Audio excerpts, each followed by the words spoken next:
Bonjour, on vous accueille aujourd'hui au sein du siège de ZUPDECO, une association qui existe maintenant depuis 8 ans. Alors, la mission de ZUPDECO, qu'est-ce que c'est? C'est une mission qui consiste à un programme d'accompagnement de collégiens issus de milieux défavorisés en difficulté scolaire par des étudiants bénévoles de grandes écoles, d'universités, qui vont, à raison de 2 heures par semaine pendant 20 semaines, accompagner ces collégiens. Dans leurs problèmes, je pense que c'est très souvent, j'ai remarqué que c'était des problèmes de confiance en soi. C'est ça aussi le rôle du tuteur, c'est de lui faire comprendre que peu importe les notes qu'il a, il peut y arriver, c'est juste une question d'apprentissage et que lui justement il est là pour lui donner les clés pour mieux apprendre. Par exemple, il fallait déjà faire un diagnostic sur les difficultés de l'élève, ensuite définir les objectifs, de mettre en place des actions avec les moyens qu'on peut avoir. Par exemple, ZUPDECO mettait en place pour les étudiants un accès à un site de soutien scolaire pour nous permettre d'avoir accès aux cours de collège et à des exercices. 2 jeunes en service civique qui étaient présents dans nos collèges l'année dernière et qui ont eux-mêmes mené des actions de tutorat ont réalisé ce guide qui recense les lacunes les plus fréquemment rencontrées et des exercices pratiques pour pouvoir justement arriver à les résoudre. Donc l'objet des premières séances de tutorat, c'est d'identifier ces lacunes, faire en quelque sorte que les points bloquants qui peuvent paralyser l'enfant dans son rythme de classe soient identifiés, travaillés en tutorat. Alors, dans toute approche d'une difficulté, on va évidemment s'attacher à savoir si l'enfant a compris la notion. Donc il y a un vrai travail de décortiquage de façon à ce que la notion soit claire avant de passer à l'exercice. Il y a une proposition qui est faite sur la lecture d'énoncés qui est intéressante, qui est de proposer, alors c'est plus facile quand on a un groupe d'enfants que quand on en a un tout seul, mais ça marche quel que soit le niveau, c'est incroyable.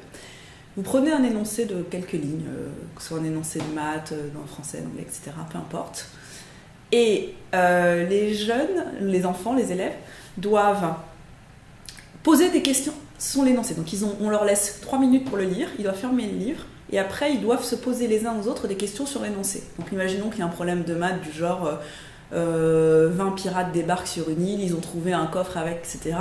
La question peut être combien de pirates ont débarqué sur l'île, qu'est-ce qu'ils ont trouvé, un trésor, combien de sacs de pierre y avait-il dans le trésor, quelle est la question qu'on doit poser à la fin. Et en fait, en faisant ce petit jeu de questions-réponses, quand je le fais en général, c'est celui qui a trouvé la réponse qui peut poser la question d'après.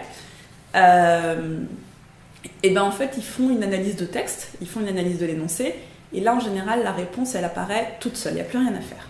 Parce que le travail de décomposition de l'énoncé a été fait. Alors si vous êtes sur un soutien particulier avec juste un élève, il faut jouer au ping-pong avec lui, vous le faites vous aussi. C'est un petit effort de mémorisation, mais ça fonctionne assez bien.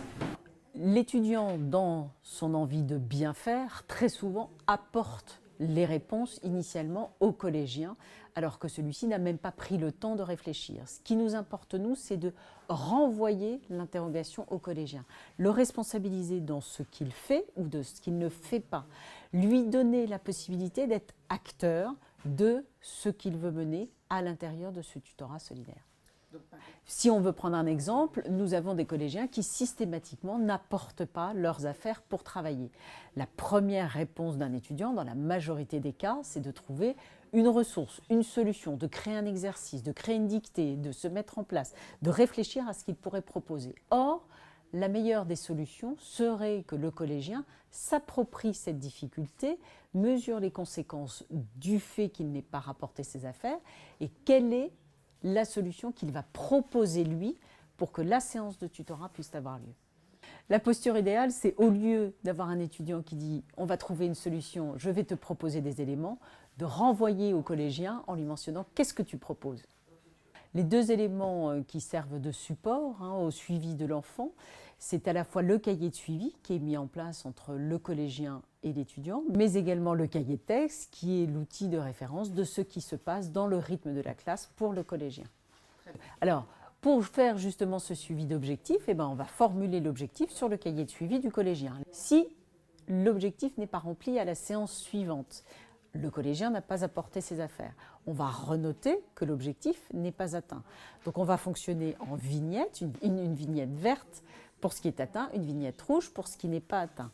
Si le collégien, au bout de la deuxième séance, n'apporte toujours pas ses affaires, là, on va passer à un autre type de question. Quel est ton souhait de suivre ce tutorat? Pourquoi est-ce que tu n'as pas tes affaires? Il peut y avoir des choses tout à fait pratiques. Mon sac est trop lourd, j'ai dû repasser à la maison, je les ai oubliés. Mais en tout cas, faire en sorte de toujours responsabiliser ce collégien. La capacité de concentration d'un collégien est différente suivant les enfants. C'est un point essentiel que l'on va travailler avec les étudiants, c'est noter justement cette gestion du temps et cette capacité de concentration des collégiens. Donc, ça va être une demi-heure, un quart d'heure, 20 minutes, suivant les collégiens. À partir du moment où cette période de concentration est passée, pause. Dans ce temps de pause, je vais parler de projection. Les futurs métiers qui m'intéressent, ce que j'ai autour de moi, ce que j'aimerais faire, sortir un peu du cadre pour travailler sur l'après avec le collégien. Et on reprendra un travail scolaire. Un temps va être laissé en fin de séance, sur la conclusion de la séance, faire répéter au collégien ce qu'il a appris, ce qu'il a su, ce qu'il a retenu, ce qu'il n'a toujours pas compris, et fixer ainsi l'objectif de la semaine suivante.